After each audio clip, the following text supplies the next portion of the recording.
Ok, bonjour tout le monde, j'espère que vous allez bien. Moi c'est Julien Sulpice, je suis développeur front-end chez Zenica.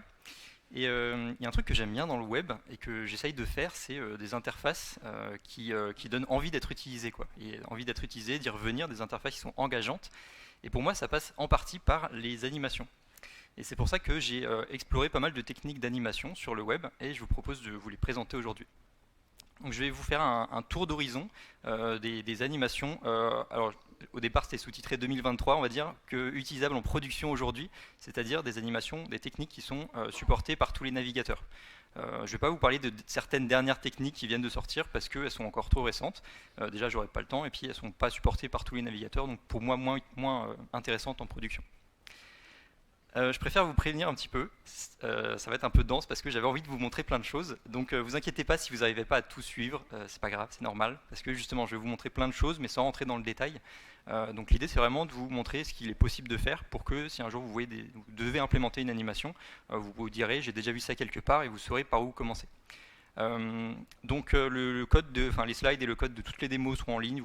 Je vous donne le code, le lien à la fin. Donc voilà, vous ne stressez pas, installez-vous confortablement comme lui et ça va être fun. Avant de commencer, la grande question à laquelle j'aimerais répondre rapidement, c'est pourquoi on s'embête à faire ça en fait. Peut-être que pour certains, les animations, c'est pas nécessaire, voire même ça sert à rien. Donc pourquoi on prendrait du temps à faire ça? Alors, je ne vais pas vous dire que ça sert à rien, du coup.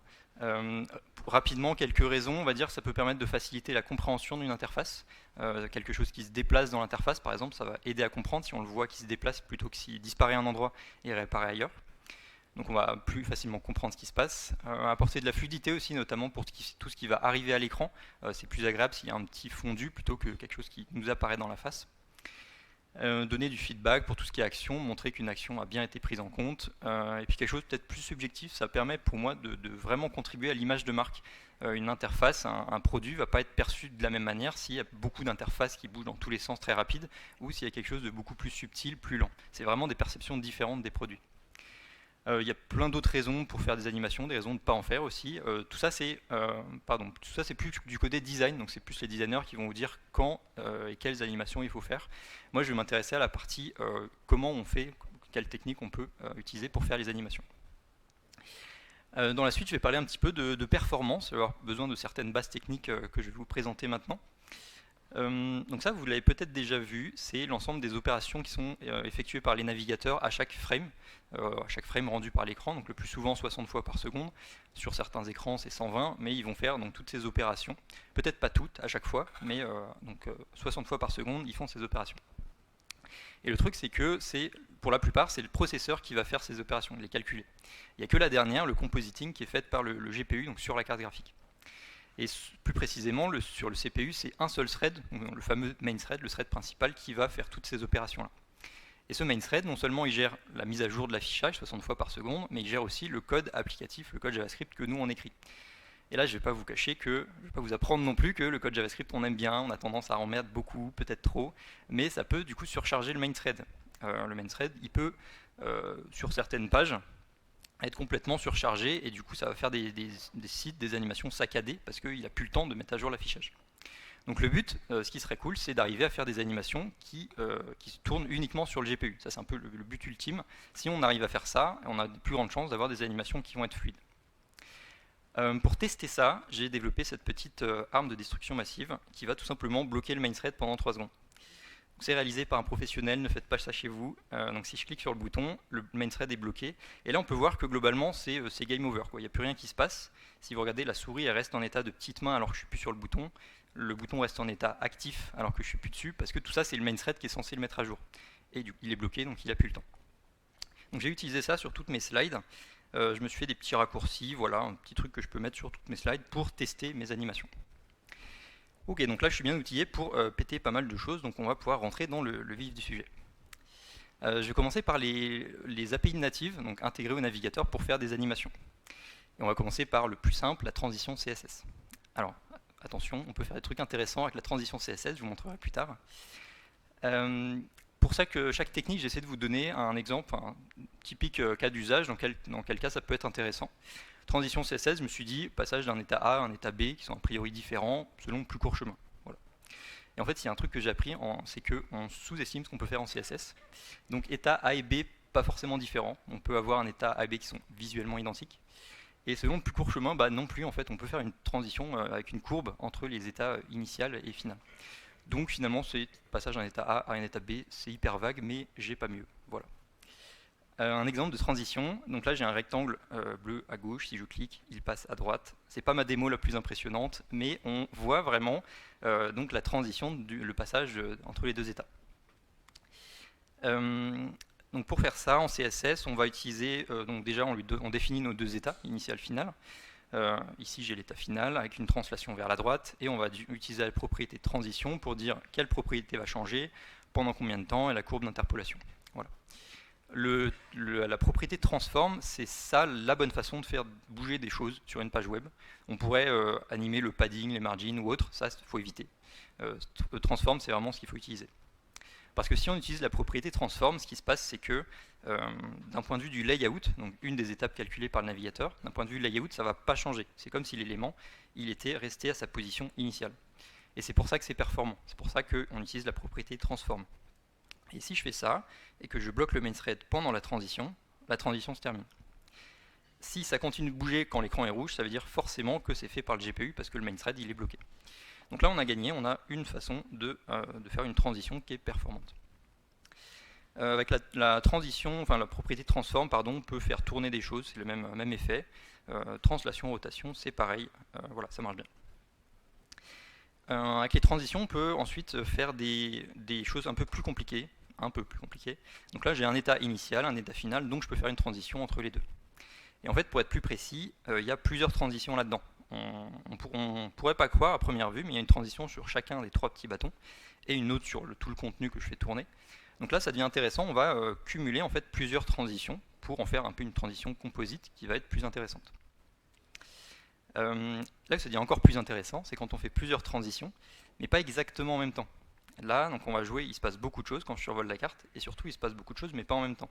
D'abord on a le titre qui bouge vers le haut, ensuite le paragraphe, ensuite les icônes, et quand je sors, c'est l'inverse. D'abord les icônes qui partent.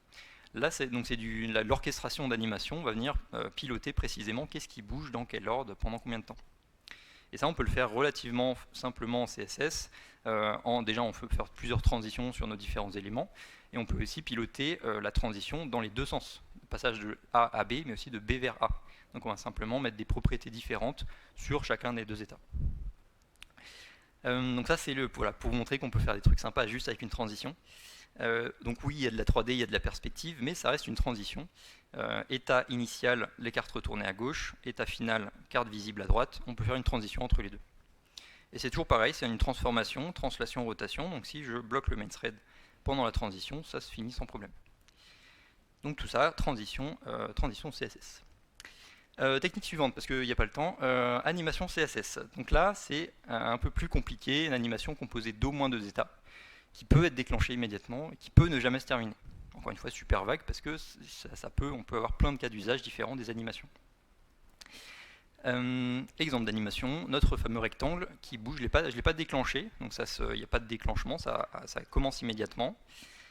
Si je bloque, qu'est-ce qui se passe si je bloque le main thread? Il ne se passe rien parce que j'utilise la propriété transform comme pour la translation.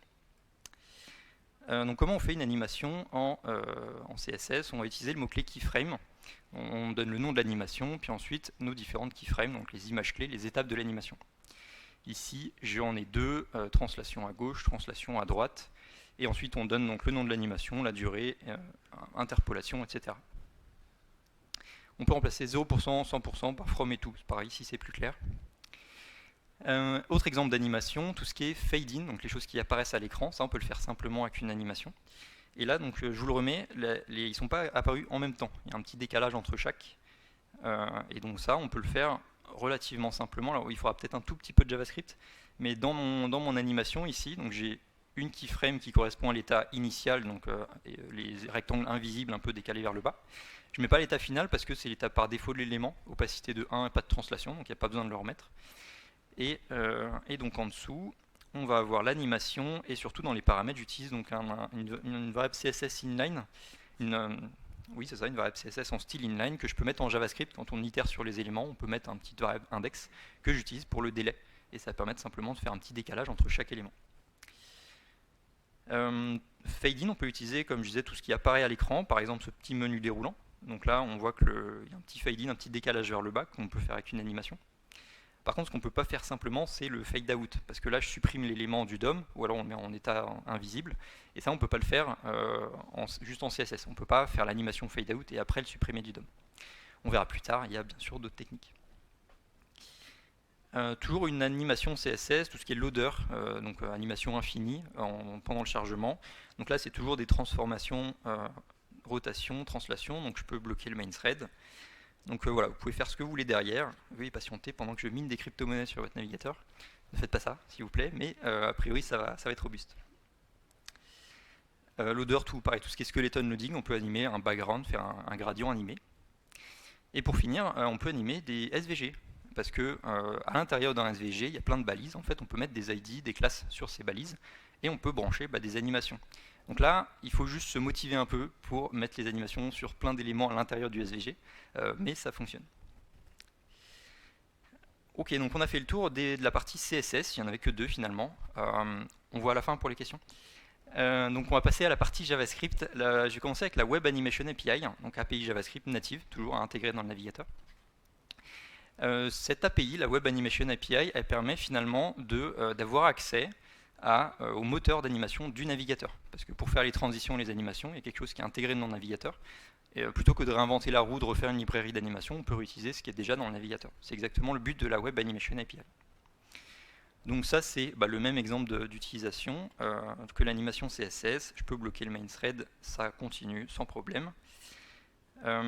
Donc ça, c'est le code pour faire l'animation CSS que je vous ai montré avant. Et ça, c'est la même chose avec la Web Animation API. Un poil plus court, et puis surtout, on voit que ça ressemble quand même pas mal. Donc d'abord, on récupère une référence de notre élément, on appelle la méthode animate, dans laquelle on va donner nos keyframes et les options de l'animation, qui ressemblent du coup beaucoup à ce qu'on faisait en CSS. Donc pourquoi on le fait en JavaScript? JavaScript c'est cool, on en met partout. Non, ça c'est pas une bonne raison. Peut-être que déjà les données des keyframes, ça va venir de variables JavaScript. Donc plutôt que de les mettre en style inline, dans des propriétés CSS, on peut utiliser ça. Et puis aussi une autre bonne raison, c'est que quand on appelle la méthode animate, elle nous renvoie un objet animation dans lequel il y a plein de méthodes pour jouer l'animation, la mettre en pause, la jouer en sens inverse, on peut faire plein de choses. On peut aussi régler le timestamp, enfin comment dire, la progression de l'animation, un peu comme une vidéo, le curseur de l'animation.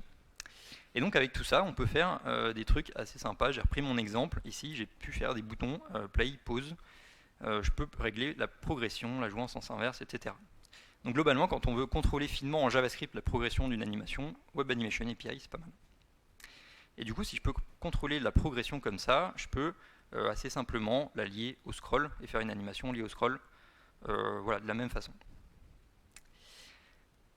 Technique suivante, toujours API native, intégrée au navigateur, le Request Animation Frame, peut-être un peu plus connu celui-là. Ça, c'est une méthode qui permet d'effectuer une action avant chaque frame rendu par le navigateur. Donc ça, parmi les étapes, ça nous permet de brancher du code ici. Ça se présente de cette manière, une méthode donc présente sur l'objet window, et dans lequel on passe un callback qui va être exécuté avant le rendu de la prochaine frame, et prochaine frame uniquement. Par contre, on peut assez simplement faire une fonction qui va s'appeler elle-même dans un request animation frame, et ça fait une boucle qui va être appelée à chaque frame. Pour la suite des démos, j'ai fait cette petite fonction loop qui est peut-être pas très lisible, mais l'idée c'est que je vais pouvoir juste lui donner la callback qui sera effectuée à chaque frame, ça va être un peu plus clair. On a gagné 2 lignes de JavaScript. Petit exemple ici, donc j'ai mesuré la durée qui s'écoule entre 2 exécutions de ma callback, justement, donc a priori entre 2 frames rendus par le navigateur. Et donc ce qui se passe, c'est que je vais avoir tout simplement un compteur de FPS. Et là, ce qui est intéressant, c'est que ça dépend de l'écran sur lequel c'est affiché, vraiment. Donc là, c'est le FPS du projecteur. Si je prends cet écran sur mon Mac, ça affiche 120 FPS. Donc le Request Animation Frame, il est fait vraiment pour l'écran et pour faire des choses à chaque frame, mais sur l'écran sur lequel c'est affiché. Donc c'est vraiment optimisé, c'est fait pour les animations. Il y a peut-être un indice dans le nom de la fonction. Et donc ça m'amène à quelque chose que je vais répéter plusieurs fois. Si tu peux le modifier en JavaScript, tu peux l'animer. Parce que oui, tu peux le modifier un tout petit peu à chaque frame et ça va faire une animation. Donc qu'est-ce qu'on peut modifier en JavaScript? Beaucoup de choses en fait. On peut modifier le contenu textuel d'un élément, donc on peut l'animer. Typiquement, on ne pourrait pas le faire en CSS. Enfin, on pourrait, mais avec une notation qui est plus moderne. On peut changer les attributs des éléments aussi, donc on peut les animer. Ça aussi, on pourrait le faire en CSS, mais pas avec l'élément progress bar. Et ensuite, donc pour la partie interpolation, donc le calcul des valeurs intermédiaires entre chaque frame, là, on va avoir plusieurs options. Ce qu'on fait typiquement, c'est tout ce qui est à base de courbes de Bézier. Donc là, vous avez sûrement déjà vu ça, l'état initial en bas à gauche, final en haut à droite, et puis on a les petites poignées pour piloter la forme de la courbe. Il y a un truc un peu plus moderne, je crois, donc c'est les animations Spring. Donc là, l'idée, c'est de simuler le comportement physique réel d'un système masse-ressort. Vous avez une masse autour d'un sort, vous lâchez, ça rebondit. C'est censé faire des animations peut-être plus réalistes, plus naturelles. En pratique, ça dépend des réglages qu'on met. Donc on peut régler le poids, la raideur du ressort, etc. Petit exemple ici, un peu exagéré pour la démo. Donc si je clique dessus, ça rebondit beaucoup. Voilà. Ça, au début, quand je le donnais, je disais on peut pas le faire en CSS. Il se trouve que maintenant on peut, il y a une notation qui s'appelle la fonction linéaire qu'on peut mettre dans les courbes d'interpolation. Le linéaire, on peut donner plein de petits segments et on peut en fait créer une animation Spring juste en CSS. Je vous ai déjà dit qu'on sous-estime le CSS, je crois. Et par contre, donc, tout ce qui est à base de request animation frame, ça va casser si je bloque le main thread, parce que justement on est revenu sur la partie JavaScript du main thread. Bon, c'est pas forcément un drame, on peut faire des trucs performants avec request animation frame. On a fini la première partie, tout ça c'était natif dans le navigateur, pas besoin d'importer des choses, on peut déjà faire des trucs cool sans importer de librairie. Et maintenant on va voir qu'est-ce qu'on peut faire avec du JavaScript, avec les frameworks, les librairies. Donc là voilà, vous vous souvenez de ça, là on rentre là-dedans. Parce que oui, pourquoi on s'embêterait à faire des choses qu'il y a des gens qui ont fait des librairies, c'est sur NPM, on peut télécharger des librairies. C'est une blague bien sûr, hein, on peut s'en passer aussi. Donc là, on rentre dans on va dire les plus grosses productions. Vous faites un projet, vous avez sûrement un framework JavaScript, et l'idée c'est de voir qu'est-ce qui est inclus dans les frameworks JavaScript avant de télécharger d'autres librairies. Peut-être que vous n'avez pas besoin de librairie. Je vais commencer par Vue. Il y a des choses qui sont intégrées dans Vue pour faire des animations. On a premièrement le composant transition, qu'on va mettre donc autour d'un élément qui va apparaître ou disparaître. Et celui-là, il va faire tout seul des animations sur l'apparition et la disparition des éléments. Donc typiquement, le fameux menu déroulant. Donc là, on pouvait le faire en CSS, mais je vous ai dit que le fade out c'était plus compliqué. On peut le faire très simplement avec le composant transition de Vue. Ensuite, le deuxième composant, c'est le transition group. Celui-là, on va le mettre autour d'un ensemble d'éléments, une galerie, une liste par exemple, qu'on va pouvoir réordonner ou trier, et le composant va les animer tout seul. Exemple ici, j'ai une sorte de galerie dans laquelle je peux ajouter des éléments. Et là, on voit que quand j'ajoute ou que je supprime un élément, ils vont se réordonner de manière fluide comme ça. Donc là, typiquement, au début, je vous disais, ça peut aider à comprendre ce qui se passe. Vous pouvez imaginer que si je mélange et s'il n'y avait pas l'animation, on verrait absolument rien. Donc c'est-à-dire que le cerveau, il se base sur le visuel, les images ont changé pour comprendre ce qui s'est passé, alors qu'avec les animations, on va plus facilement comprendre. Alors là, on pourrait se dire, ça ne doit pas être super performant parce qu'il se passe plein de choses, il y a plein de choses à calculer.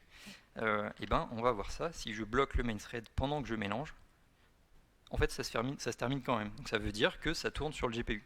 Et ça, c'est un peu magique, ça vient de la technique d'animation qui est utilisée derrière, qui s'appelle Flip, que j'ai malheureusement pas le temps de vous expliquer, mais ça permet de faire ce genre d'animation de manière performante sur le GPU.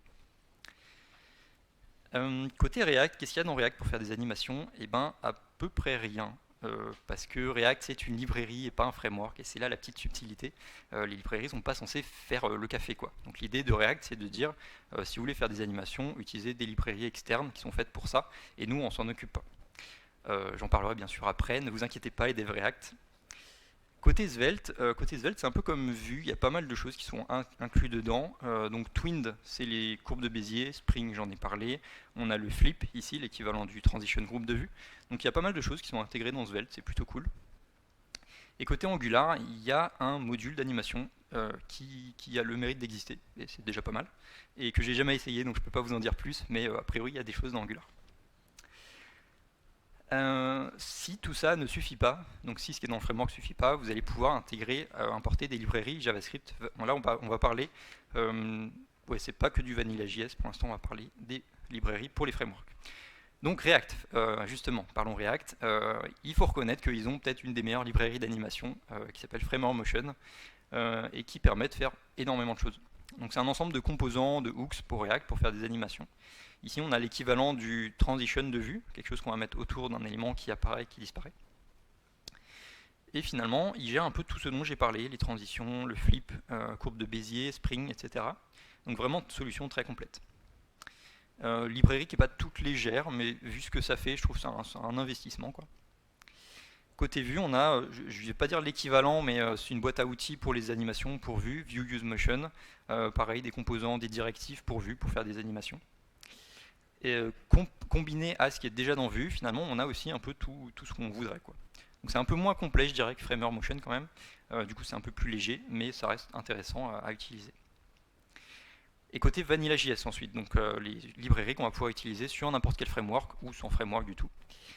Donc là, forcément, je ne peux pas faire un talk sur les animations sans parler de JZap. C'est un peu la référence qui est là depuis longtemps, qui n'est pas tout léger du coup. Je pense qu'une bonne partie du poids, c'est pour supporter IE7 ou des trucs du genre. Donc, est-ce qu'on en a encore besoin aujourd'hui? C'est là où il faut peut-être peser le pour et le contre. Moi, je trouve qu'il y a des alternatives qui peuvent être intéressantes. On a par exemple Anime.js qui est un peu plus légère et qui permet de faire beaucoup de choses déjà. Et le petit nouveau, enfin relativement nouveau, Motion One. Donc ça, c'est tout léger parce que c'est juste un petit wrapper autour de la Web Animation API dont je vous ai parlé tout à l'heure. L'idée, c'est encore une fois de dire il y a déjà des choses dans le navigateur, donc il n'y a pas besoin de réinventer la roue. Et là, on va juste utiliser, c'est juste pour faciliter l'utilisation de la Web Animation API. Voilà, donc c'est très léger. Donc moi j'aime beaucoup, apparemment je suis pas le seul, parce que Motion One a explosé là, 2023. Là, c'est la première fois que j'ai donné le talk. Non, pas du tout, je ne sais pas ce qui s'est passé, peut-être ils ont fait de la pub. Mais donc Motion a dépassé Anime. J'avais espoir là qu'il dépasse JZap, mais c'est pas encore arrivé, peut-être un jour. En tout cas, Motion, très intéressant pour moi. Je vais vous montrer quelques petits exemples d'animation sur les différentes librairies. Donc, toutes les librairies peuvent faire plus ou moins la même chose, donc vous attachez pas au nom qu'il y a au-dessus. Donc là, c'est les animations par keyframe avec JZap. Donc ça, on pourrait le faire en CSS, sauf le random de la fin là. Mais sinon, c'est des keyframes assez classiques. On a tout ce qui est donc stagger, c'est les uns à la suite des autres. Donc ça, je vous ai montré qu'on peut le faire en CSS aussi avec un petit peu de JS. Ce qui est un peu plus compliqué, c'est la même chose sur les grilles. Donc ça, c'est assez cool aussi. Et tout ça, c'est très simple à faire. Vous allez sur la documentation, vous choisissez l'animation que vous voulez, copiez les quelques lignes de code et ça se fait facilement.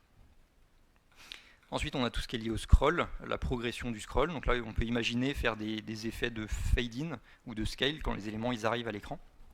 Donc ça encore, on peut le faire en CSS maintenant que l'API Scroll Timeline, qui n'est pas supportée partout. Et enfin, on a tout ce qui est à base de SVG, le dessiner des SVG, faire du morphing entre différents SVG, ça on peut le faire avec les librairies. Dessiner, on pourrait aussi le faire juste en CSS. Et donc toutes ces librairies, elles font plus ou moins la même chose, de façon plus ou moins complète, mais par contre, encore une fois, je trouve que Motion One s'en sort vraiment pas mal compte tenu de son poids, donc c'est pour ça que c'est une solution que j'aime bien. Sur les animations SVG, je vous ai dit tout à l'heure, donc on a vu en CSS qu'on peut faire des animations SVG. JZap aussi, on peut faire des animations, mais là encore, il faut se motiver parce qu'on va cibler chaque élément du SVG, quoi. On va faire les animations, enfin on va coder les animations de chaque élément. Donc c'est un peu long. Il y a une alternative à JZap qui s'appelle Lottie Files ou Lottie, jamais compris ça. Et donc l'idée c'est qu'on va faire les animations sur un logiciel qui est fait pour ça, en l'occurrence After Effects, ou d'autres logiciels maintenant je crois. On exporte l'animation dans un fichier .lottie et on le met ensuite dans le web component de T-Player et on va avoir l'animation qui va se jouer. On peut faire l'animation sur d'autres front-ends du mobile par exemple. Et donc ça permet, alors juste c'est relativement léger mais pas tout léger non plus, donc je dirais que c'est intéressant quand on a soit des grosses animations, soit on en a beaucoup dans la page. Je pense une toute petite animation perdue dans un coin, je trouve ça pas très intéressant. Mais par contre on peut faire des choses assez balèzes, quoi. Donc ça c'est fait dans un logiciel d'animation du coup. Et ça devient intéressant. Alors juste, je vais utiliser mes DevTools, peut-être vous montrer un truc qu'il y a dans les DevTools donc de Chrome. Si je fais Command Shift P Monitor, on a un Performance Monitor qui nous permet de voir l'usage du CPU. Et donc là, on voit que ça pompe quand même pas mal, hein, l'animation qui est à gauche. Donc on est sur du 30-40% de CPU, sachant que c'est sur un M1 Pro, donc sur un PC random, ça peut pousser un petit peu. Parce qu'il ne faut pas oublier que, donc là on a, si j'inspecte, on a encore tout plein de balises HTML en fait, que le CPU va devoir animer à chaque frame. Donc ça fait du boulot pour le CPU. Donc si on veut aller encore plus loin, on va devoir changer d'outil, utiliser un autre outil pour faire des animations plus complexes que ça. petite pause pour voir si vous êtes toujours vivant. C'était un peu dense, hein, mais on s'accroche, c'est pas fini. On va attaquer une partie intéressante, donc on va parler du canvas. Donc le canvas 2D, on va commencer par ça. Le canvas, c'est en fait ce que je disais, un peu la suite du SVG, quoi. Quand les SVG deviennent trop complexes, on va utiliser le canvas pour ça. Donc ça se présente de cette manière-là. On a donc déjà un canvas dans notre HTML. On récupère dessus le contexte 2D et ça nous donne accès à l'API Canvas 2D avec laquelle on peut dessiner tout un tas de choses, un peu comme dans les SVG finalement. On peut mettre du texte, des gradients, des formes, et avec ça on peut dessiner un peu ce qu'on veut. Donc on pourrait imaginer par exemple dessiner un truc qui ressemble à un jeu vidéo. C'est pas mal. Il manque un truc là, il manque des animations. Non, c'est un talk sur les animations. Comment on anime ça? Peut-être que vous le savez déjà parce que je vous l'ai dit. Je vous ai dit, si tu peux le modifier en JavaScript, tu peux l'animer. Et là, on a une API JavaScript. Le canvas 2D, c'est une API JavaScript. Donc, on peut l'animer. Donc, je vais ressortir ma fameuse fonction loop. Et donc, à chaque frame, je vais récupérer l'heure courante et je vais l'utiliser pour déplacer ou faire tourner mes éléments. Et avec ça, on peut faire des animations. On pourrait imaginer écouter les événements clavier pour en fait, déplacer nos personnages et faire tout ça dans le canvas 2D. Et donc avec ça, on peut faire tout ce qui est graphique, alors jeux vidéo, milieu, peut-être que c'est WebGL qu'on verra après. Tout ce qui est à base de physique, tout ça, on peut le faire avec le canvas 2D. Donc c'est une API qui est quand même un peu compliquée, donc je pense qu'on va souvent se tourner vers des librairies. Je vais vous en citer quelques-unes que j'ai pas utilisées, donc c'est histoire d'être exhaustif, de vous fournir des ressources. Mais j'ai pas utilisé, donc là il y a Fabric qui a l'air assez complète vu son poids, je pense. Matter.js, elle a l'air sympa celle-là pour faire des simulations physiques. Et puis la petite dernière, Rive, je dirais ça c'est peut-être l'équivalent de Lottie pour le canvas, dans le sens où on va designer l'animation dans un éditeur, qu'on exporte dans un fichier .rive, qu'on va venir importer dans le code, donc c'est un peu l'équivalent. Sauf que là on peut faire des animations avec des états interactifs, donc ça a l'air cool aussi, et surtout c'est pas très lourd, donc je pense solution intéressante. Si on parle de performance, je vais récupérer mon petit onglet que j'ai fermé. Donc là j'ai un canvas et quand je clique dessus ça fait des feux d'artifice, des confettis. Et ce qu'on peut voir c'est que encore une fois ça pousse un petit peu sur le CPU, alors un peu moins, ça dépend de l'écran aussi sur lequel ça tourne, parce que là c'est Full HD sur le CPU du Mac, donc sur mon Mac ça a poussé à 60% je crois, parce que là c'est une API JS, donc c'est le CPU qui travaille, c'est lui qui va calculer la position de chaque élément. Donc si on veut aller plus loin, on va devoir encore changer pour utiliser le canvas WebGL. Donc là c'est un petit peu la presque dernière étape. WebGL c'est l'API qui permet de dessiner des choses sur le canvas en utilisant la carte graphique. Donc la fameuse carte graphique. Et on va donc délester un petit peu le CPU. Donc là l'idée c'est, voilà clairement, quand vous voulez mettre des paillettes dans les yeux de vos utilisateurs, on va utiliser cette technique là. Comment ça se présente? Donc le début c'est un peu comme le canvas 2D, on a notre canvas HTML, on va récupérer cette fois le contexte WebGL, peut-être plutôt WebGL 2 maintenant. Et là j'ai planqué le code parce qu'il fait un peu peur. Le code qui est en dessous là, c'est le code pour dessiner le carré qui est à droite. Donc là c'est du bas niveau, hein. WebGL c'est du bas niveau, on parle de buffer, de shader, de programme, donc c'est compliqué. Au départ les démos de WebGL c'est toujours un triangle, parce que le GPU ne sait pas faire des carrés, il faut lui demander de faire deux triangles. Toutes les démos c'est des triangles, j'ai mis du temps avant de faire un carré, genre faut se motiver quoi. Donc là on va passer directement par la case librairie, parce que sinon c'est compliqué. La librairie de référence pour WebGL c'est bien sûr Three.js, que vous connaissez probablement, avec lequel on peut faire plein de choses intéressantes, qui du coup pèsent pas mal. J'ai envie de dire, quand vous chargez un modèle qui fait 2 mégas, vous êtes plus à ça près. On va dire quand vous faites ça, c'est vraiment que ça vaut le coup quoi. Et l'avantage de Three.js, c'est que ça nous donne une syntaxe qu'on comprend un peu mieux, quoi. Là, on manipule un cube, une caméra, c'est des choses qu'on comprend. On voit un truc intéressant là, tiens, on peut modifier la position en JS, ça vous dit quelque chose peut-être? Et bah oui, si on peut le modifier, on peut l'animer, donc forcément on va pouvoir animer la position, la rotation, etc., tout ce qu'on veut avec Three.js. Et on peut même faire mieux que ça, on peut utiliser une librairie d'animation pour animer nos objets dans la scène 3D. Donc là, le combo GZAP Three.js, c'est un peu le 99% des sites de l'année, Howard et compagnie, c'est un peu ces deux-là. Et donc on peut utiliser la même API du GZAP, donc des keyframes, ce que vous voulez, pour déplacer nos éléments dans l'interface. Peut-être que ça, on peut le faire juste en CSS, je dis ça. Donc voilà, après il faut peser un petit peu, c'est un exemple très simple, mais selon les cas, peut-être qu'on n'a pas besoin de Three.js. Donc ça, c'est la première première technique pour déplacer des éléments dans une scène 3D. Il y a une autre technique qui est à base de squelettes. Donc là, on va animer un objet dans le logiciel, le logiciel de 3D, Blender. On exporte notre objet avec l'animation, on l'importe dans le code et on peut jouer l'animation comme ça. Donc là, je vous présente le fameux Zenicanar qui est collector. Celui-là, on n'en fait plus trop, donc on l'a immortalisé en 3D. Si ça ne suffit pas, si on veut aller plus loin, mais alors là, on atteint un petit peu le bout, je ne sais pas trop ce qu'il y a après, on va se pencher sur les fameux shaders WebGL. Donc là, ça devient un peu coriace. Donc qu'est-ce que c'est déjà un shader GLSL? Et ben, depuis le début, je vous parle du GPU, là je vous dis c'est performant, machin, ça marche bien. Pourquoi c'est performant? Parce que les GPU à la base c'est fait pour traiter des images. Une image, c'est des gros tableaux de pixels, et finalement, donc il faut traiter tout ça en temps réel, quoi. Si on veut jouer une vidéo, en fait, dans une image, il y a des millions de pixels qu'il faut traiter en temps réel. Et pour ça, le GPU, il fait tourner des petits programmes en parallèle pour traiter chaque pixel de notre image. Et ben, les petits programmes qui sont exécutés en parallèle sur le GPU, c'est ça les shaders GLSL. C'est des petits programmes qui vont tourner pour gérer une petite donnée, du coup. Un petit programme qui gère une petite donnée. Il y a deux types de shaders en WebGL. Il y a d'autres types en dehors de WebGL, mais là on n'en a que deux. Le premier, c'est le Vertex Shader. Celui-là, il va s'occuper de la géométrie de notre objet. Donc là, il va gérer la position de chaque point de la géométrie. Et donc ça se présente comme ça. Donc ça, c'est un exemple de Vertex Shader très simple. Donc c'est un autre langage, un GLSL, un truc bas niveau qui ressemble au C.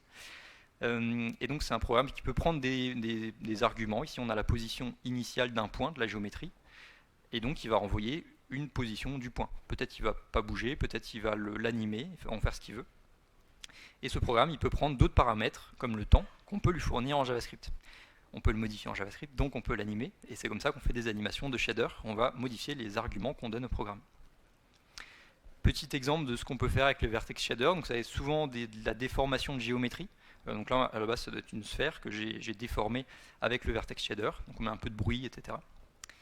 Tout ce qui est à base de particules, ça marche bien aussi parce que le Vertex Shader agit sur les points de la géométrie. Donc là, on voit vraiment les points. Chaque Vertex Shader va déterminer la position d'une particule. Et là, j'en ai pas mis beaucoup pour qu'on voit ce qui se passe, mais on peut y aller. On peut animer sans problème des centaines de milliers de particules. Parce qu'il ne faut pas oublier, une image, c'est des millions de pixels qui traitent en temps réel. Donc c'est ça l'ordre de grandeur que le GPU peut traiter. Donc en poussant un peu, on peut animer des millions de particules en temps réel sur une interface. Deuxième type de shader, c'est le pixel shader qu'on appelle aussi fragment shader des fois. Donc lui, il intervient après le premier. Une fois qu'on a la géométrie, on va relier les points pour faire des faces. Et ensuite, chaque pixel de chaque face va être déterminé par le pixel shader. Il va déterminer la couleur de chaque pixel. Et là, on a atteint le niveau de précision ultime en fait. On a accès aux programmes qui permettent de renvoyer la couleur de chaque pixel, quoi. Donc là, il n'y a plus trop de limites. La limite, c'est plus l'imagination. On peut faire des trucs vraiment, vraiment énormes. Un exemple qui ressemble un peu, c'est la même chose, sauf que cette fois, on renvoie la couleur du pixel. Et donc, qu'est-ce qu'on peut faire avec ça? On peut faire des choses qui ressemblent à des gradients animés qu'on ne pourrait pas faire en CSS, du coup. On peut faire sinon des sortes de transitions un peu organiques, comme ça, entre des images. Et puis, de manière plus générale, on peut faire tout ce qu'on veut sur des traitements d'images, les déformer, etc. On voit souvent ça dans les sites de l'année, là, ils aiment bien déformer les images. Et puis ensuite, quand on se motive un peu, on peut dessiner un peu tout ce qu'on veut. Donc là, ça va être plus des calculs mathématiques, des calculs de distance, d'angle, pour dessiner des formes géométriques. Et finalement, en faisant des calculs plus là, côté physique, de la réflexion de la lumière, réfraction, on peut dessiner des objets dans une scène. Donc là, il n'y a pas de géométrie dans la scène. La géométrie, c'est un rectangle, donc chaque pixel est calculé par le pixel shader, par la méthode du ray tracing. Là, ça devient assez cool à faire. Ok, donc là, voilà, petite démo de la fin pour vous montrer qu'il n'y a plus trop de limites. Tout simplement de la simulation de fluide en 3D, en temps réel, dans mon navigateur. Voilà. Bon, par contre, là, je ne vais pas vous cacher qu'il faut se motiver pour faire ça. Là, il y a des structures d'optimisation dans tous les sens, c'est assez complexe, mais techniquement, c'est possible. Ok, donc petit résumé, ça c'est l'ensemble des techniques dont je vous ai parlé. Donc, pour rappel, on part toujours de la base, du plus simple. On ne va pas se jeter sur Three.js pour faire un cube, on peut le faire en CSS. Donc seulement si ça ne suffit pas, on va voir les techniques plus compliquées pour faire des choses plus intéressantes. Pour finir le talk et bien commencer votre parcours de création d'animation, déjà faut pas oublier la raison pour laquelle on fait des animations. Parce que là, oui, je vous en ai montré plein, donc on pourrait se dire c'est cool, on va en mettre partout. Non, ne faites pas ça. Là, c'était pour la démo, je vous en ai montré beaucoup trop. L'idée, c'est, voilà, faut pas oublier que les animations doivent servir les utilisateurs, ça doit apporter quelque chose à l'interface, faut pas noyer nos interfaces dans des animations. Faut pas oublier non plus l'accessibilité, très important, puis surtout que c'est pas compliqué de mettre les animations importantes derrière des media queries, prefers reduced motion. Je conseille plutôt de faire ça plutôt que l'inverse. Des fois, on voit prefers reduced motion reduced, je crois, reduced motion, et là on bloque toutes les animations, toutes les transitions. Je trouve ça un peu dommage parce qu'il y en a qui gênent pas en fait. Donc plutôt faire dans ce sens-là. Seulement les grosses animations, on va les mettre derrière cette media query. Media query qu'on peut, pour rappel, lire en JS aussi pour tout ce qui est à base de Canvas. Voilà, pour finir, peut-être si vous voulez de l'inspiration pour faire des animations, donc j'en ai deux côté design. Vous avez Dribble, ça c'est plus voilà, les designs de... Alors peut-être pas, s'il y a des animations aussi, c'est un peu le code pen des designers. Et Award, donc là c'est les fameux, les sites de l'année, un peu impressionnant pour voir un peu ce qui se fait dehors. Et côté code, vous avez bien sûr CodePen. ShaderToy, c'est l'équivalent de CodePen pour les pixel shaders, les fragment shaders. Donc là, on peut voir des trucs complètement fous dessus, si vous voulez regarder un petit peu. Voilà, c'est tout pour moi. Je vous ai mis encore un résumé des techniques que j'ai utilisées avec des notes plus ou moins arbitraires sur la performance, où est-ce que c'est utile. Vous avez le QR code pour le lien vers les slides, le feedback, s'il vous plaît, ça m'intéresse, et d'autres liens. Et voilà, c'est tout pour moi. Merci de m'avoir écouté.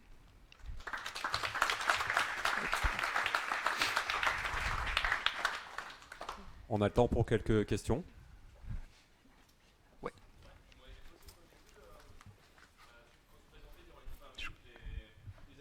Attends, petit micro. Quand tu présentais toutes les animations simples au tout début, il y avait une avec un flip avec une carte. Du coup, c'était une carte avec un recto verso qui était faite avec du WebGL alors?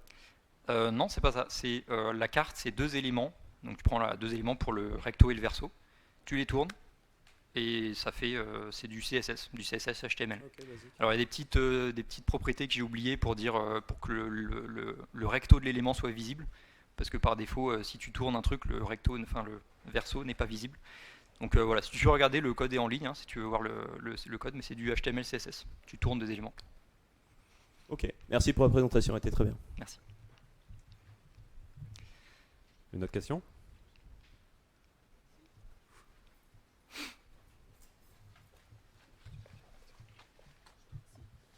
En fait, je me pose la question des coûts de production. Et du coup, je voudrais savoir si tu développes beaucoup de spécifiques pour des cas particuliers ou si tu fais plutôt des commons et comment ça s'intègre dans la chaîne de production. Et est-ce que tu as une estimation de l'augmentation du coût pour... Enfin, moi, je fais des interfaces React dans ma boîte et Ouais. j'ai l'impression que sur une page, si on commence à faire des animations comme ça, voilà, Ouais, le budget c'est va sûr. exploser un peu. C'est Déjà, sûr. voilà. Bah, Et vas-y, juste, vas-y. je me pose la question aussi des effets de bord par rapport au fonctionnement de l'application. Est-ce que tu as des choses à dire là-dessus? Ouais, ok. Je pense que ça dépend vraiment du projet, de l'échelle, je dirais, du projet. Parce que donc ça, ce genre de choses, je l'ai fait à plutôt grande échelle, mais là, ça va plutôt être dans le design system. Donc ton design system, tu as un ensemble de composants. Je parlais par exemple du menu déroulant. Typiquement, tu le mets dans ton design system et côté applicatif, quand ils consomment ton design system, ils n'ont pas besoin de s'en occuper, quoi. Donc pour tout ce qui peut se faire dans les composants, ça sera plutôt dans cette librairie de composants partagée. C'est vrai que c'est un peu plus rare du coup dans une application, ça dépend vraiment du produit, quoi. Il y a des produits où beaucoup de ça n'est pas du tout nécessaire, voire même il ne faut pas le faire parce que ça va distraire les gens, donc ça dépend du produit, est-ce que les animations sont utiles ou pas. Au niveau de l'impact, là il faut peut-être faire attention parce qu'il y en a certaines, notamment le flip, là, les éléments qui se réordonnent là, ça je l'ai utilisé pareil sur une page énorme. Si tu as en fait une galerie qui est très grande, je pense pas que ça va gêner niveau performance, mais par contre au niveau de l'effet que ça va avoir, si tu as des éléments qui partent de tout en bas de la page qui vont tout en haut, bah en fait tu perds l'effet, quoi. Donc en performance, faut monitorer aussi, faut faire attention. Avec les DevTools, on peut voir les re-rendus, tu peux voir la durée aussi des différentes étapes, le paint, le layout, etc. Donc ça, on peut le monitorer. Je dirais qu'il faut faire attention aussi sur des grosses applications. Mais globalement, je pense pas que ça peut générer des gros problèmes de performance ou autre si on fait pas n'importe quoi. Mais je pense que, enfin, il y en a beaucoup. Ça va être plutôt subtil, et ça va beaucoup apporter à l'interface. Par exemple, tout ce qui est les modales, les fenêtres modales, c'est pas compliqué de mettre un petit fade-in. Et je trouve que quand il n'y en a pas, c'est vraiment la modale, elle arrive direct dans. Donc là, tu vois, une petite animation, c'est pas compliqué. Il n'y a pas d'effet de bord, je dirais. Donc en général, ça devrait bien marcher. Mais je dirais, c'est vrai que le gros du boulot, c'est plutôt côté s'il y a une team design, enfin team design system par exemple, qui te fournit une librairie de composants. Je pense que c'est là le plus gros du travail, quoi. Voilà, je sais pas si ça répond à la question, plus ou moins.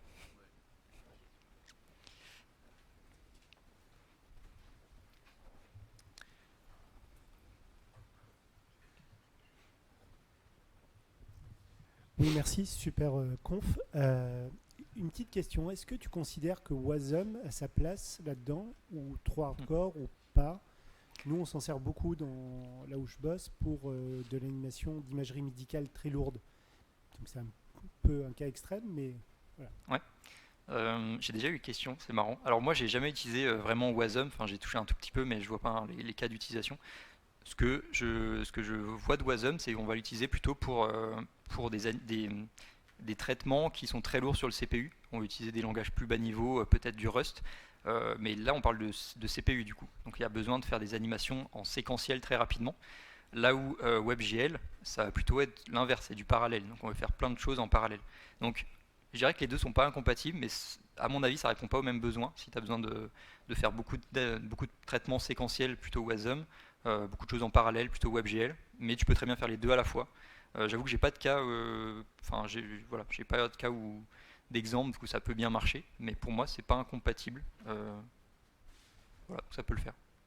Merci. Je pense que combiner les deux, ça doit être des bons grosses applications avec beaucoup de demandes, quoi. Mais je vois pas le problème. Je pense que ça peut marcher. Merci beaucoup.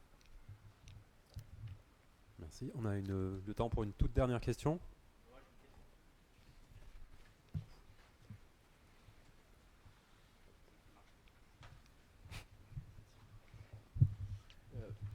Moi, j'ai une question. Quand tu commences à mettre des animations, est-ce que ça t'arrive d'avoir des clients qui commencent à dire il en faudrait là, là, là, ou ils voient ça comme un plus? D'expérience, c'est plutôt l'inverse. Ok. En général, les clients, enfin ça dépend du client forcément, mais les clients ils vont te dire je veux cette fonctionnalité, et si l'interface répond à la fonctionnalité, c'est ok, c'est bon, on envoie. Est-ce que ça répond bien à la fonctionnalité? Est-ce que c'est agréable à utiliser? Est-ce que tu as envie d'y revenir? Ça, on s'en fiche, on verra plus tard. Donc en général, ils vont pas penser aux animations, quoi. C'est plus quelque chose qu'on rajoute et qu'on a envie de faire en tant que dev parce que c'est cool, quoi. Mais j'ai pas eu de clients qui m'ont dit on va en mettre partout et ça va être trop bien. Tu commences à en mettre et après tu leur fais une démo, ils commencent à dire bah là on peut en mettre, là on peut en mettre et. J'ai pas eu, j'aimerais bien. Okay. Mais non, je pense. Après c'est plutôt côté design parce que, dites pas aux développeurs de faire leurs animations. Hein. J'ai vu ça. Du coup, il y en a partout. C'est pas bon pour l'interface. Donc plutôt, c'est aux designers de dire calmez-vous. Voilà, faut. Mais du coup, moi personnellement, j'ai pas eu ce cas, non. Merci. Est-ce qu'il y a d'autres questions? On est tout bon. Si jamais je reste dans le coin où je suis visible au stand Zenica, peut-être, où vous me trouverez en rouge. S'il y a d'autres questions. Ouais, j'ai juste une toute dernière question sur un peu au niveau du travail d'une animation. Comment tu répartirais la charge de travail entre la création de l'animation pure et justement après la partie plutôt debug, performance? Voilà. Comment tu répartirais la charge de travail en fonction de ces deux tâches-là, on va dire, quoi. Debug, performance, ça dépend de l'animation, mais souvent il n'y a pas besoin. Si tu sais ce que tu fais, si tu utilises la propriété transform par exemple, tu sais que ça va bien marcher. Donc en général, moi je débug pas vraiment la performance. La performance, on s'y intéresse quand il y a vraiment des problèmes, quoi. Là où ça va être plus compliqué, c'est WebGL. Là j'avoue que le debug WebGL, c'est pas fun. Mais sinon tout ce qui est à base de CSS, JavaScript, c'est plus le travail d'implémenter l'animation. Souvent designer une animation c'est relativement rapide, l'implémenter ça dépend de l'animation, et le debug ensuite ça dépend vraiment, mais en général j'ai pas eu trop de problèmes, sauf WebGL. WebGL c'est... Merci. Merci à vous.